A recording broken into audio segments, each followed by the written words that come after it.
अस्सलाम वालेकुम my YouTube family, सब कैसे हैं। उम्मीद है कि सब ठीक ठाक होंगे और बहुत खुश होंगे, इसी तरह खुश रहें और आबाद रहें। तो आज का जो हमारा व्लॉग है ना, बहुत ही ज़्यादा मज़े का और इंटरेस्टिंग होने वाला है, क्योंकि इसमें आपको मिलेंगी 2 रेसिपीज़, एक मीठी और एक नमकीन। तो सबसे पहले हम लोग बनाएंगे बिस्किट्स। तो ये तकरीबन सुबह का टाइम था, नाश्ते के बाद मैंने सोचा कि चलो आज बिस्किट्स बना लिए जाएँ।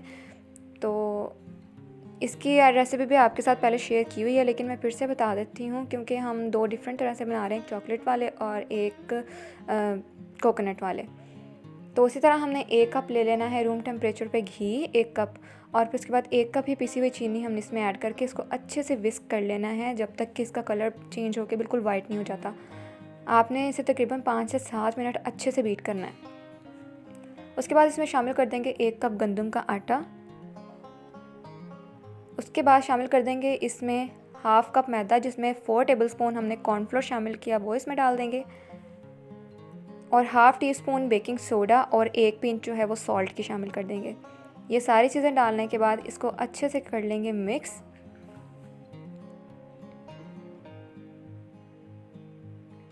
तो सारी चीज़ों को हमने स्पैचुला की मदद से अच्छे से मिक्स कर लिया है। अब हम इसमें थोड़ा सा दूध ऐड कर देंगे, क्योंकि बहुत ज़्यादा ड्राई लग रहा था, तो मैंने थोड़ा सा इसमें 2 टेबलस्पून दूध शामिल कर दिया, और इसमें थोड़ा सा वनीला एसेंस शामिल कर दिया। इससे स्मेल जो है वो बहुत अच्छी आती है बिस्किट्स की।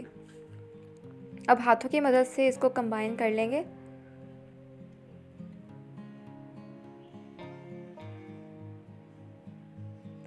सारा का सारा जो मिक्सचर है वो कंबाइन हो चुका है। अब इसको हाफ़ डिवाइड कर देंगे, हाफ़ में हम चॉकलेट ऐड करेंगे और हाफ़ में हम जो है खोपरा ऐड कर देंगे। तो यहाँ पे हाफ़ कप जो है कोकोनट लिया है, और उसके बाद हाफ़ या फिर 2 टेबलस्पून कह लें, वो हमने ले लिया है कोको पाउडर। कोको पाउडर को हमने डाल के उसको अच्छे से मिक्स कर लेना है और फिर इसको कंबाइन कर लेना है।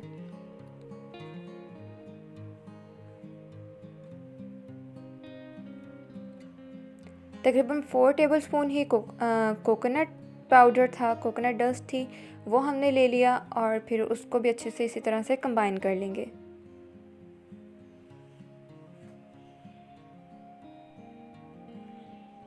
बिल्कुल भी आपने दबा दबा के नहीं करना है, हल्के हाथों से कंबाइन कर लेना है सारे का सारा। तो माशाल्लाह से दोनों मिक्सचर जो हैं वो हमारे रेडी हो चुके हैं बहुत अच्छे। अब 10 मिनट के लिए इसे फ्रिज में सेट होने के लिए रख देंगे। तो उसे तो 10 मिनट के लिए फ्रिज में रख दिया था, तो फिर दोपहर का टाइम हो गया था खाने का, तो फिर यहाँ पे हमने बनाना था सालन। तो सालन में आज हम बना रहे थे टिंडे। तो हमने उसमें मटर भी शामिल किए, बहुत ही ज़्यादा मज़े के लगे, आप लोग भी ज़रूर शामिल करके देखिएगा। तो इसमें बस आपने करना ये है कि आपने घी शामिल कर देना है हाफ़ कप, और फिर उसके बाद आपने ग्रीन अनियन जो है वो शामिल कर देना है, और उसके साथ ही आपने मटर शामिल कर देना है। फ्रोज़न मटर थे हमारे, तो हमने इसलिए साथ ही शामिल कर दिए, क्योंकि अच्छे से कुक होने चाहिए। तो ये इसी के साथ कुक हो जाएंगे, अच्छी तरह भून जाएंगे। 2 से 3 मिनट जो हैं आपने इसको यहाँ पे भून लेना है प्याज़ों के साथ। मटर और प्याज को भूनते हुए तकरीबन 2 से 3 मिनट हो चुके हैं। अब इसमें शामिल कर देंगे अदरक लहसुन का पेस्ट 1 चम्मच। 1 चम्मच ही इसमें चला जाएगा ग्रीन चिली पेस्ट। 2 से 3 मिनट हम अदरक लहसुन के पेस्ट और सब्ज़ मिर्चों को भी भून लेंगे।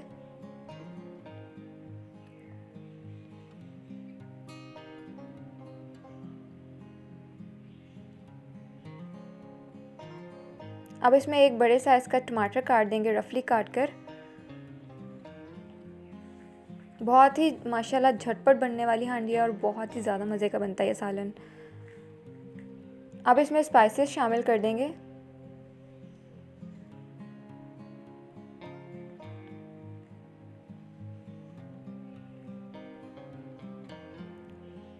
वन टीस्पून इसमें नमक चला जाएगा, या फिर आप अपने टेस्ट के अकॉर्डिंग भी शामिल कर सकते हैं।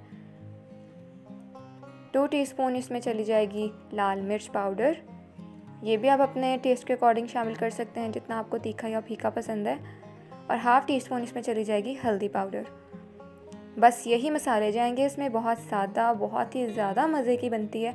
आप लोग भी कोशिश किया करें कि जो सिंपल मसाले हैं वही शामिल किया करेंगे। अगर हम दूसरे मसाले इसमें ऐड करने लग जाएंगे तो फिर उन्हीं का ही टेस्ट आने लग जाता है। तो आपने बस कोशिश करनी है कि जितना आप सादा रख सकें अपने खानों को, और वो उतने ही मज़े के बनते हैं और उतने ही हेल्दी। तो माशाल्लाह से 2 से 3 मिनट हमने मसाले को भी भून लिया। फिर उसमें शामिल कर देंगे टिंडे। यहाँ पे 1 kg हमने टिंडे लिए और उसको दरमियाने साइज़ में काट लिया, ना ज़्यादा मोटा ना ज़्यादा बारीक। इस तरह ये होगा, ना ज़्यादा भुरता बनेगा और ना ही ज़्यादा ये हार्ड रहेंगे। तो बस हमने इसको अब कवर कर देना यहाँ पे अच्छे से मिक्स करके।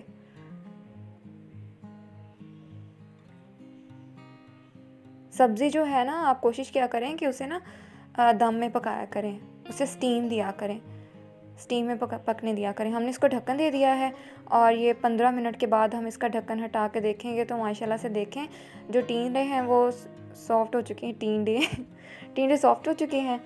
और बस हमने इसकी 2 से 3 मिनट जो है इसकी भुनाई कर लेनी है, थोड़ी सी तेज़ आग करके।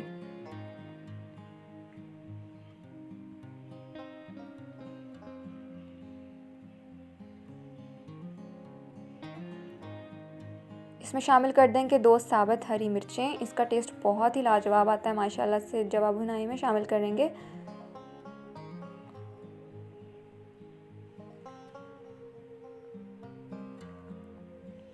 अब इसको कवर करके हल्की आंच पे पकने देंगे तकरीबन 10 मिनट के लिए। तो माशाल्लाह से हमारी मज़ेदार से टिंडे मटर जो हैं वो रेडी हो चुके हैं, खाने के लिए तैयार हैं।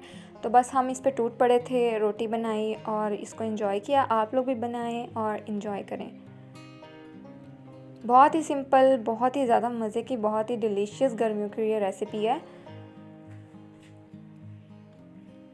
तो दूसरी तरफ हमारे बिस्किट्स भी रेडी हो चुके थे। इसको बेक करने का तरीका भी पहले हम अपनी वीडियोस में आपको सिखा चुके हैं। आप इसको जो मर्ज़ी शेप देना चाहें दे लें अपनी मर्ज़ी के अकॉर्डिंग। और उम्मीद करती हूँ कि आज की दोनों रेसिपीज़ आप लोगों को बहुत ज़्यादा पसंद आई होंगी। ये व्लॉग भी आप लोगों को पसंद आया होगा। पसंद आया तो like share and subscribe my channel. मिलते हैं नेक्स्ट वीडियो में, तब तक के लिए अल्लाह हाफिज़।